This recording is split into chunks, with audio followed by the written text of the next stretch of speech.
It's Patrick Hutzel from IntensiveCareHotline.com with another quick tip for families in intensive care.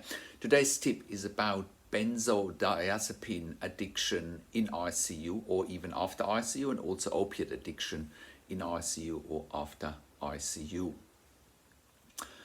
So many patients in intensive care that are in an induced coma and are on sedation often end up on benzodiazepines such as midazolam or Versed, as the most prominent one being used in intensive care.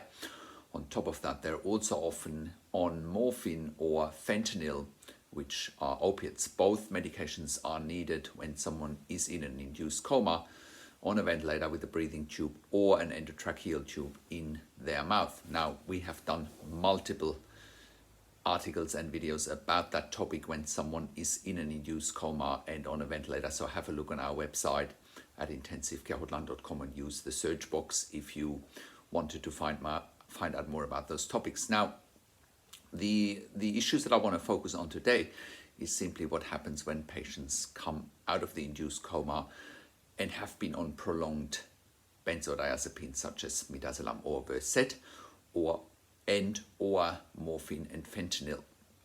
Because when patients come out of an induced coma, they often go through a withdrawal process because, again, benzodiazepines are addictive and so are morphine or fentanyl. Now, when patients then wake up after an induced coma, they might appear to be confused, agitated, sometimes even be aggressive. Sometimes they can be what's being referred to as pleasantly confused, right?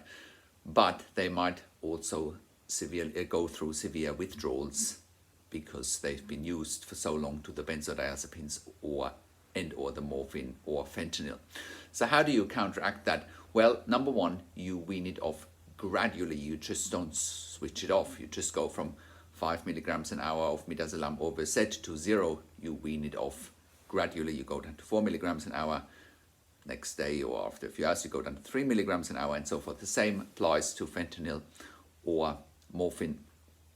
Other things you can do, especially with pain relief, you can introduce other painkillers that are less potent than fentanyl or morphine or other opiates.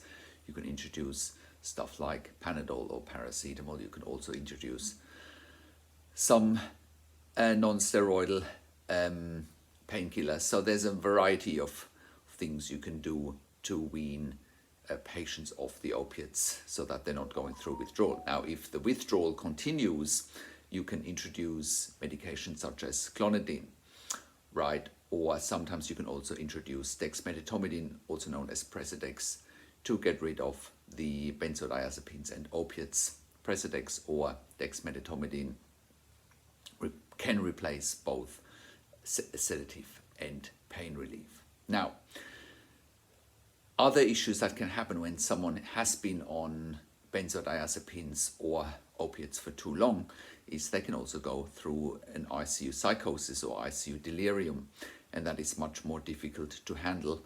And people go through depression often, and it's not very nice to watch. The best cure for those people is to get out of ICU as quickly as possible if they can, on a clinical level, to get back to quote unquote normality as quickly as possible.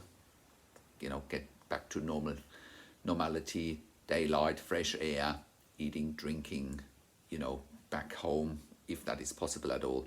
That is the biggest, that's the quickest way to treat those issues.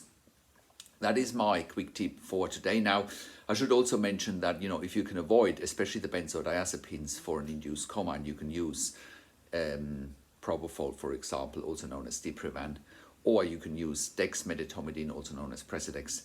That is probably the best case scenario, so you're not getting into those addictive situations in the first place. But that's not always possible because, sometimes dexmedetomidine or Precedex, I have seen it's not working on patients, and then you got to revert back to the benzodiazepine and opiate option. So that's my quick tip for today. Like this video, share it with your friends and family. Subscribe to my YouTube channel for updates for families in intensive care. Comment below what questions you have or what you want to see next. Click the notification bell. If you have a loved one in intensive care, go to intensivecarehotline.com, call us on one of the numbers on the top of our website, or send us an email to support@intensivecarehotline.com. Also have a look at our membership for families in intensive care at intensivecaresupport.org. And if you need a medical record review, click on the link and we can help you with reviewing your loved one's medical records while they're in ICU. I also provide one-to-one consulting and advocacy for families in intensive care. Again, you can book a time with me by clicking on the schedule appointment button on the top of the website. Thanks for watching. This is Patrick Hutzel from intensivecarehotline.com, and I will see you in a few days.